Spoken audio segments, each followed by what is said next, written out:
दोस्तों एक बार फिर से स्वागत है आपका मेरे चैनल अमेजिंग न्यूज़ कास्ट पर, जहां पर मैं आपके लिए लेकर आता हूं इंटरेस्टिंग एंड एजुकेशनल वीडियो। तो शुरू करते हैं आज एक नए टॉपिक के साथ, लेकिन इसके पहले इस चैनल को सब्सक्राइब करना मत भूलिए। आज हम बात करेंगे इंडिया चाइना डिस्प्यूट यानी विवाद के बारे में और जानेंगे क्या है इस विवाद की जड़।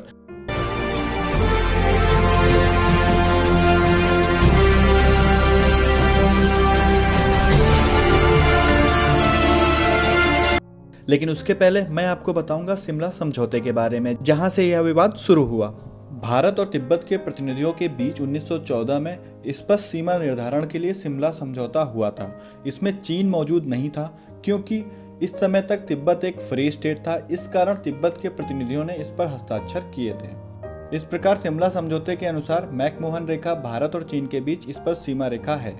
भारत की ओर से ब्रिटिश शासकों ने अरुणाचल प्रदेश के तवांग और तिब्बत के साधन पार्ट को हिंदुस्तान का हिस्सा माना और जिसे तिब्बतियों ने भी सहमति दी थी। इस कारण अरुणाचल प्रदेश के तवांग क्षेत्र को भारत का हिस्सा बनाया गया। चीन के अनुसार तिब्बत हमेशा से ही उसका हिस्सा है, इसलिए तिब्बत के प्रतिनिधि उसकी मर्जी के बिना कोई भी समझौता नहीं कर सकते। चीन ने 1950 में तिब्बत पर पूरी तरह से अपना कब्जा जमा लिया। अब चीन ना तो मैकमोहन रेखा को मान्यता देता है और ना ही उसे स्वीकारता है। चीन यह भी कहता है कि शिमला समझौते में चीन शामिल नहीं था, इसलिए समझौता उसके लिए बाध्य नहीं है। चीन ने 1950 में तिब्बत पर कब्जा करने के बाद ही अरुणाचल प्रदेश पर अपना दावा जताना शुरू किया था। भारत का कहना है कि 1914 में जब मैकमोहन रेखा तय हुई थी तब तिब्बत एक कमजोर लेकिन स्वतंत्र देश था, इसलिए उसको अपने देश की तरफ से समझौता करने का पूरा हक है। भारत के अनुसार जब मैकमोहन रेखा खींची गई थी तब तिब्बत पर चीन का शासन नहीं था, इसलिए मैकमोहन रेखा ही भारत और चीन के बीच स्पष्ट सीमा रेखा है। इसके बाद जब 1950 में तिब्बत ने स्वतंत्र क्षेत्र का अपना दर्जा खो दिया तो यह क्षेत्र भारत के नियंत्रण में आ गया। इस प्रकार तवांग पर चीन का दावा एकदम गलत है।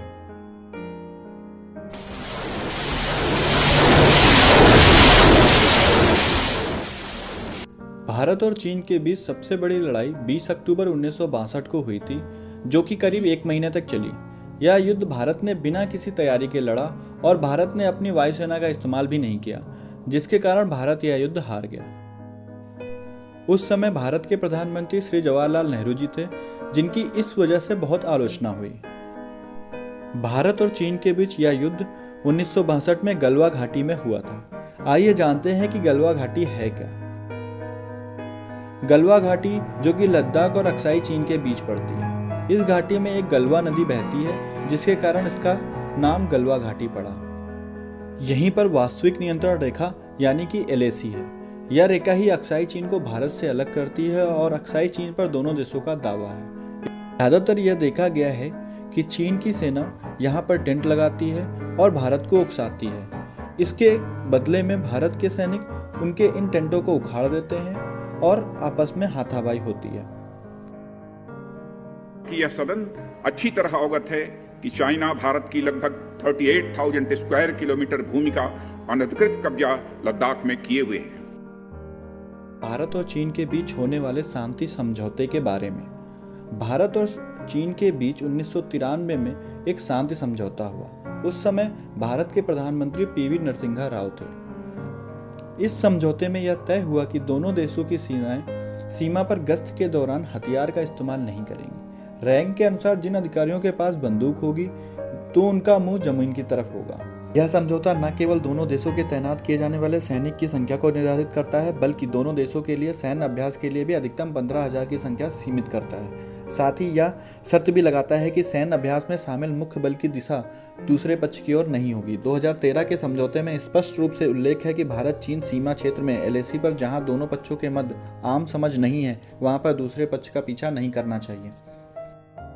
1996 का समझौता दोनों देशों की सेनाओं को फील्ड आर्टिलरी की कम से कम तैनाती की बात करता है। इसमें युद्ध टैंक, इन्फेंट्री, कॉम्बैट व्हील, तोपें, किसी भी प्रकार के अन्य हथियार प्रणाली की तैनाती नहीं करने पर दोनों देशों ने सहमति जताई है। साथ ही यह समझौता वास्तविक नियंत्रण रेखा के 10 किलोमीटर के भीतर एयरफोर्स की उड़ानों को प्रतिबंधित करता है, जब तक कि उड़ान की अग्रिम सूचना और पूरी उड़ान योजना जैसे विमान का प्रकार, समय, अक्षांश और देशांतर के बारे में दूसरे पक्ष को जानकारी न दी जाए।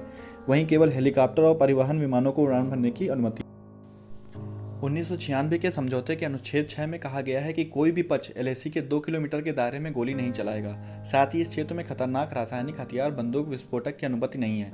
2013 के बॉर्डर डिफेंस कॉर्पोरेट एग्रीमेंट के अनुसार यदि दोनों पक्षों के सैनिक आमने सामने आते हैं तो वे बल प्रयोग और गोलीबारी का सशक्त संघर्ष नहीं करेंगे। दोस्तों, आज के वीडियो में बस इतना ही।